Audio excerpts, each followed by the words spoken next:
જેના હૃદયમાં ભગવાન મહાદેવની ભક્તિ રાજ કરે છે તેનો જન્મ લેવો સફળ છે, તેનું જીવન ધન્ય છે. થોડો આક્રોશ વ્યક્ત કર્યો છે. મારા શબ્દો નથી, વ્યાસ ભગવાનના શબ્દો છે. એમાં એમ કહ્યું, સર્વ સાક્ષી રૂપ મહાદેવ. આ સૃષ્ટિના સાક્ષી રૂપ કોણ છે? ભગવાન શિવ છે. જ્યારે વિશ્વની અંદર કોઈ દેવી દેવતાઓનું અસ્તિત્વ નહીં હતું, સૃષ્ટિ સર્જન પહેલા કોણ હતું? ભગવાન શિવ. તેથી કહ્યું, સર્વ સાક્ષી સ્વરૂપ મહાદેવનું જે ધ્યાન કરે છે, ભગવાન શિવનું જે પૂજન કરે છે, તે તો ધન્ય છે જ.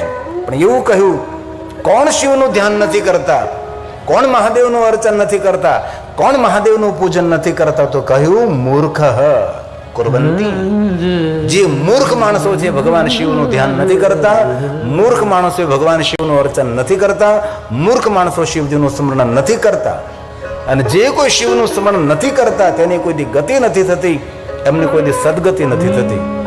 આવું ભગવાન વ્યાસે કહ્યું છે કે જે કોઈ, તેથી હું ગર્જના કરીને કહું છું, કોઈ પણ પરંપરામાં આપો, કોઈ પણ વિચારધારામાં આપ સંકળાયેલા હો, કોઈ પણ સંપ્રદાયમાં આપ હો, પણ મૂળમાં ભગવાન શિવ છે એ વસ્તુને યાદ રાખવી જોઈએ. આ શ્લોક ભગવાન વ્યાસજીએ ગાયો છે. પશ્યન્તિ મહાદેવં સર્વ સાક્ષિણમીશ્વરં એતદ એવ ન કુર્વન્તિ મૂર્ખઃ શંકર. જે મૂર્ખ લોકો શિવનું પૂજન નથી કરતા તેની કોઈ ગતિ નથી થતી, તેની સદગતિ નથી થતી. આવું ભગવાન વ્યાસજીએ શિવ મહાપડ ગ્રંથના પ્રારંભમાં કહ્યું છે. બહુ સુંદર વાત છે. શિવ પૂજાના તત્પર રહેનારો મનુષ્ય, પરમ શિવ ભક્ત મનુષ્ય, હે મુનિઓ, પોતાના જીવનને સાર્થક કરે છે. અને ભગવાન શિવ સુધી પહોંચવા માટે 3 પરંપરાઓ છે. એક તો ભગવાન મહાદેવના નિરાકાર લિંગ સ્વરૂપની પૂજા, બીજી પરંપરા છે રુદ્ર જાપ, ત્રીજી પરંપરા છે પંચાક્ષર મંત્રનો જાપ. ત્રિપરંપરા દ્વારા મનુષ્ય તાપત્રય હરમ અને મુક્તિને પ્રાપ્ત થાય છે. કેટલી સુંદર વાતો કરે છે. મુક્તિ માટે કોઈ વલખા મારવાની જરૂર પણ નથી ને.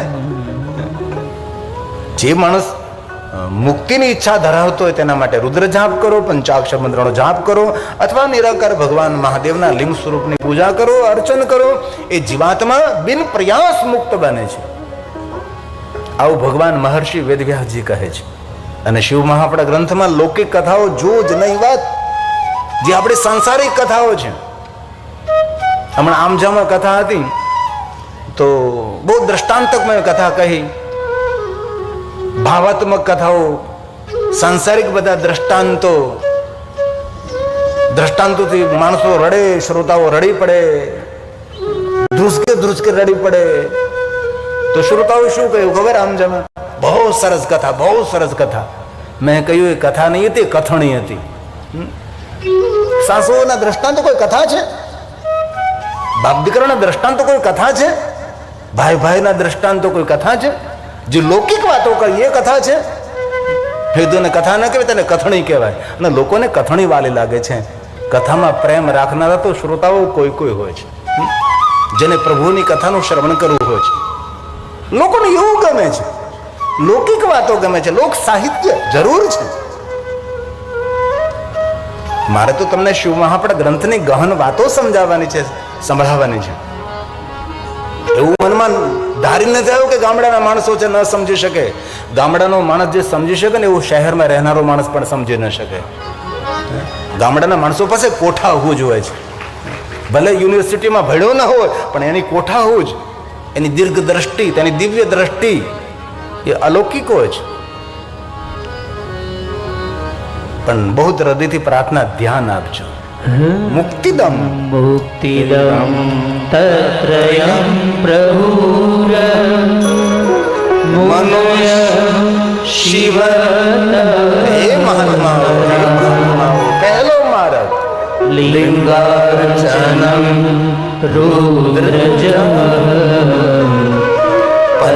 પંચાક્ષરં જપસ્તથા પંચાક્ષર મંત્રો જાપ કરો. હાલતા ચાલતા બેસતા ઉડતા ખાતા પીતા ઊંઘતા જાગતા, પવિત્ર અવસ્થામાં અપવિત્ર અવસ્થામાં, ઘરમાં વનમાં સ્મશાનમાં, કોઈ પણ સ્થિતિમાં જપે પંચાક્ષરમ સર્વ સિદ્ધિ લભે નર. દુનિયાની દરેક સિદ્ધિને પ્રાપ્ત કરવી હોય એમને પંચાક્ષર મંત્રનો જાપ કરો. પણ સિદ્ધિ એટલે શું? કોઈને ફૂંક મારીને ચકલી બનાવી દેવી એ સિદ્ધિ છે? સિદ્ધિનો અર્થ થાય છે સિદ્ધિ દ્રષ્ટિ, દિવ્ય દ્રષ્ટિ, આગવી દ્રષ્ટિ, આગવી સૂઝ, કુચાગ્ર બુદ્ધિ અને સિદ્ધિ કહેવાય. અને આપણે લોકો એવું સમજીએ કે સિદ્ધિ એટલે જાદુ મંત્ર. નહીં નહીં, શ્રદ્ધા અને વિશ્વાસનો વાત અલગ છે, બાકી જાદુ વસ્તુ અલગ છે. લોકો એની પાછળ દોડે છે. એ સિદ્ધિનો અર્થ થાય છે દૂર દ્રષ્ટિ, દીર્ઘ દ્રષ્ટિ, દિવ્ય દ્રષ્ટિ. ભગવાન મહર્ષિ વેદવ્યાસ કહે છે સતત પ્રયત્ન પૂર્વક મહાદેવને જે શુભ કથાનું શ્રવણ કરે છે, ધ્યાન દીजिए और हृदय में एक बात याद रखिए कि कथा कोई वार्ता नहीं, कथा व्रत છે. દુનિયાના દરેક વ્રતો આપણે કરી ન શકીએ, પણ જો કથાનું શ્રવણ કરીએ તો દરેક વ્રતોનું ફળ કથા શ્રવણ કરવા માત્રથી પ્રાપ્ત થાય છે. તેથી આ કથા વ્રત છે. અને ક્યાં 24 કલાક સાંભળવી છે?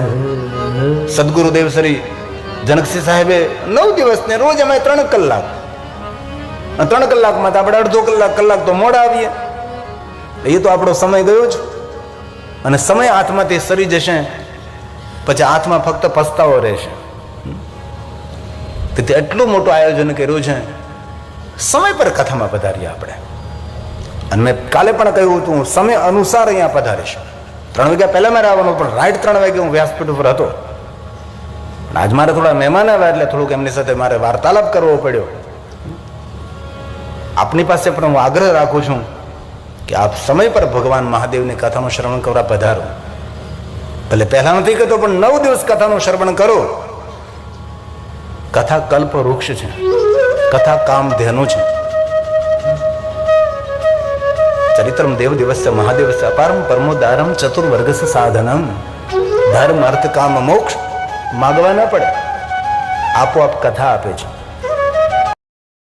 તેથી શિવ મહાપ્રદ ગ્રંથમાં કહ્યું સતત પ્રયત્ન પૂર્વક મહાદેવજીની શુભ કથાનું જે શ્રવણ કરે છે, જે સાંભળે છે, હે બ્રાહ્મણો, શિવ પ્રત્યે જે પ્રેમ ધરાવે છે એવી બુદ્ધિ ધરાવનારો માણસ ભગવાન શિવના સાનિધ્યને પ્રાપ્ત કરી શકે છે. પોતાની કામના મનોકામનાની પૂર્તિ કરી શકે છે. આ ભગવાન મહર્ષિ વેદવ્યાસજીના વચનો છે.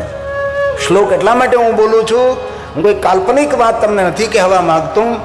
જે ભગવાન મહર્ષિ વેદવ્યાસજીએ કહ્યું છે એ આપની સમક્ષ હું કહેવાનો પ્રયાસ કરું છું. અઘરું જરૂર લાગે છે, પણ સમજવું બહુ જરૂરી છે. વિદ્યાર્થી ભણતો એને અઘરો વિષય પકડે જ નહીં તો સફળ કેવી રીતે થઈ શકે? એ ક્લાસ 1 ઓફિસર કેવી રીતે બની શકે? જો ભાગતો ફરે કે અઘરો વિષય છે, ભાઈ અમારાથી નહીં થાય, તેના જીવનમાં મોટી સફળતા ન મળે ને. સહેલું સહેલું પકડવાથી કાંઈ ન થાય. કોઈ પણ ક્ષેત્રમાં સફળ થવું હોય તો મોટા સાહસ કરવા પડે છે, મોટું રિસ્ક લેવું પડે છે. ત્યારે માણસ કોઈ પણ ક્ષેત્રમાં સફળતાને પ્રાપ્ત કરી શકે છે. તેથી ભગવાને કહ્યું છે જે કોઈ આ કથાનું શ્રવણ કરે છે, શૃણુ શૃણુયન્નેન સતતમ મહાદેવ કથા શુભ કરનારી, મંગલ કરનારી, મનોકામનાને પૂર્ણ કરનારી ભગવાન મહાદેવની કથા છે. બુદ્ધિને શુદ્ધ કરનારી અને જીવનના કાર્યોને સિદ્ધ કરનારી આ ભગવાન મહાદેવની કથા છે. શિવ બુદ્ધિ કુરુ શૈલેષુ સતતમ દ્વિજા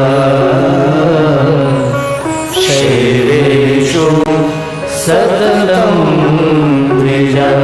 બહુ સુંદર વાત કરી છે. સંસારને તરવાનો ઉપાય શંકર ભગવાનનું પૂજન એ શ્રેષ્ઠ ઉપાય છે. ભગવાન મહાદેવ પ્રતિ ભાવ, ભગવાન શિવજીનું અર્ચન, ભગવાન શિવજીનું દર્શન મનુષ્ય ભાવ પાર કરી શકે છે.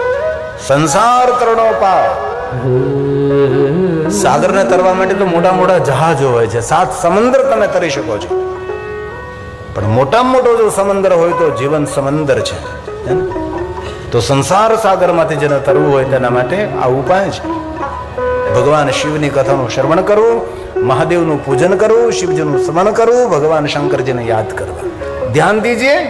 સંસાર તરણો પાય શંકર શિવ પૂજન. ભગવાન શિવનું પૂજન કરો, મહાદેવનું અર્ચન કરો. અનેક એવા શિવ ભક્તોને મેં જોયા છે કે મહાદેવના પૂજન વગર મુખમાં જળ ન મૂકે, ભગવાન શિવની પૂજા વગર મુખમાં અન્ન ન મૂકે. આવા મહાદેવના ભક્તો આ ધરતી પર અત્યારે પણ વર્તમાનમાં છે. કોઈ પણ કાર્યનો પ્રારંભ કરે, મહાદેવનું દર્શન કરે, મહાદેવનું પૂજન કરે છે, શિવનું સ્મરણ કરે છે. આંખ ખુલે મહાદેવને યાદ કરે છે, નિંદ્રા ખુલે શિવને યાદ કરે છે.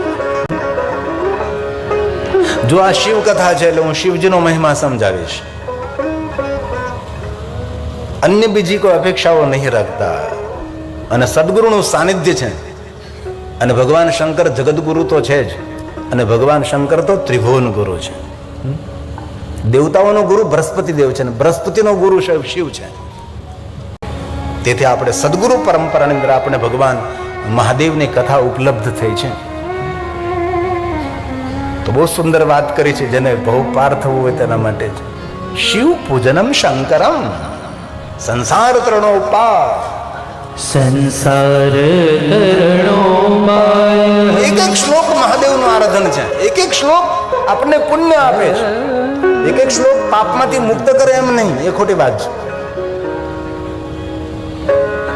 ઘણા માણસો એમ કે કથા સાંભળવાથી પાપમાંથી મુક્તિ મળે. હું આપણે પાપિયા છીએ? આપણે જાતને શા માટે આપણે પાપી કહીએ ભાઈ? કથા સાંભળવાથી પાપમાંથી મુક્તિ તો મળે ન મળે, કથા સાંભળવાથી પુણ્ય મળે છે. અને જે માણસમાં પાપ હોય ને એને કથા સાંભળવાનો વિચાર પણ ન આવે. કથા શ્રવણ કરવાનો દિવ્ય વિચાર એ પણ એક પુણ્યનું ફળ છે. જેની પાસે પુણ્ય ન હોય તેને સારા વિચારો પણ ન આવે, સારો માર્ગ પણ ન દેખાય, કથા શ્રવણ કરવાનો અવસર પણ તેમને મળે ન મળે.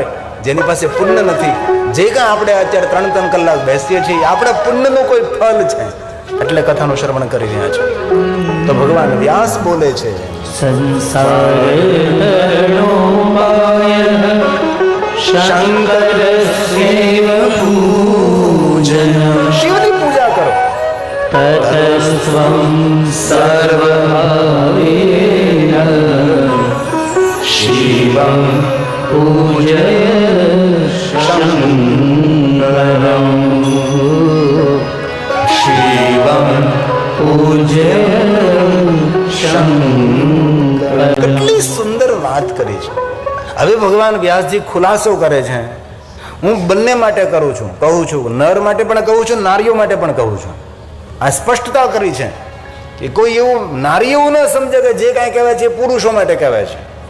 તેથી ભગવાન વ્યાસે કહ્યું કે જે કાંઈ હું કહી રહ્યો છું એ દરેકે અનુસરણ કરવાનું છે. નરો ભવતો વા નારી,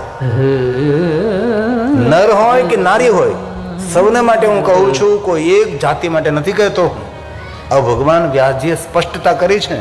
પુરુષ હોય કે નારી હોય, દરેકે ભગવાન મહાદેવજીનું સદાશિવજીનું પૂજન કરવું જોઈએ. જે કોઈ શિવજીનું પૂજન કરે છે એમને ધર્મ, અર્થ, કામ અને મોક્ષની પ્રાપ્તિ થશે, પરમ મુક્તિ તેને ઉપલબ્ધિ થશે. તેથી ભગવાન મહર્ષિ વ્યાસજીએ સ્પષ્ટતા કરી છે. સુનિએ જરા.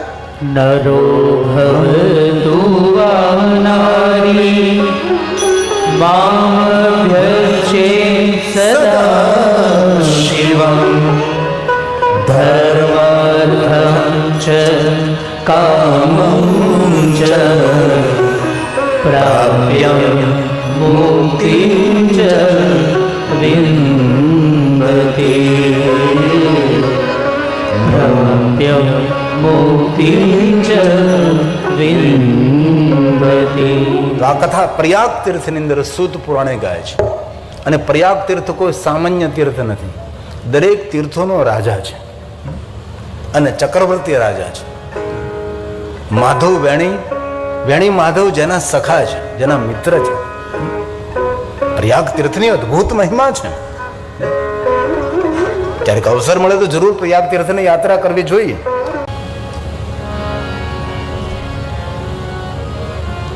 અમે ગયા વર્ષે પ્રયાગ તીર્થમાં કથા કરવા માટે ગયા હતા. ત્યારે એક પ્રયાગ તીર્થના મહાત્મ્ય માટે એક સુંદર રચના કરી હતી કે પ્રયાગ તીર્થનો મહિમા શું છે. હિન્દીમાં છે, કારણ કે ગુજરાતની અંદર ગુજરાતી ભાષા, ગુજરાત બહાર નીકળો એટલે હિન્દી ભાષા છે. જ્યાં ગંગા યમુના માતા સરસ્વતી જ્યાં નિવાસ કરે છે, તીર્થરાજ પ્રયાગ છે, વેણી માધવ છે, અનેક તીર્થો છે. ભારદ્વાજ ઋષિ જ્યાં ભગવાન રામજીની કથાનું ગાયન થયેલું, યાજ્ઞવલ્ક મહારાજ, સૂત और शैनक आदि महात्माओं सुंदर कथा भूमि है. यहाँ सुतेला हनुमान છે, જેનો નામ છે લેટા હુઆ, લેટા સુતેલા હનુમાન છે. જેમ આપણે સાળીપુર હનુમાન છે, બુરખિયા હનુમાન છે, ઉતાવળા હનુમાન છે, રોકડિયા હનુમાન છે, ટાંગતોડ હનુમાન છે. હનુમાનજી કેટલા જો તો વિચાર કરો. એક ગામ આવા અનેક હનુમાનજીના નામો છે. તો प्रयाग तीर्थ में लेटे हुए हनुमान जी, 1 मिनट के लिए प्रयाग तीर्थ को हम याद करें भाव से और आदर के साथ.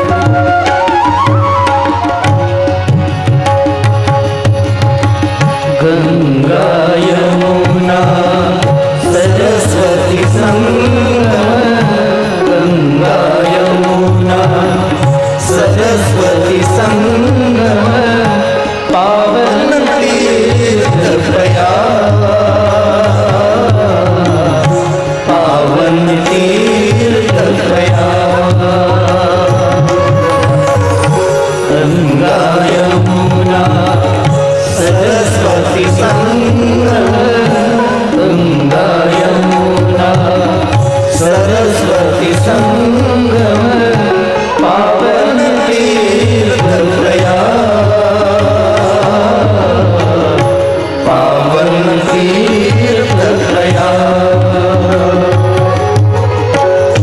तीर्थराज की महिमा नारी, तीर्थराज की महिमा नारी, ब्रह्मलोक का, ब्रह्मलोक का पावन तीर्थ प्रयाग, पावन तीर्थ प्रयाग.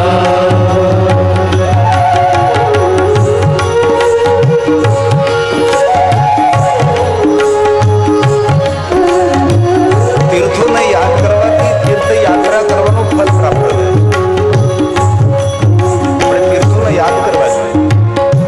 આપણે સવારમાં સ્નાન કરતા હોઈએ તો સપ્તગંગાઓને યાદ કરીએ. શા માટે સપ્તગંગાઓને યાદ કરીએ? ઘરની અંદર સ્નાન કરીએ છીએ, પણ સપ્તગંગાઓને યાદ એટલા માટે કરીએ છીએ કે આપણને સપ્તગંગાઓમાં સ્નાન કરવાનું ફલ પ્રાપ્ત થાય. ગંગા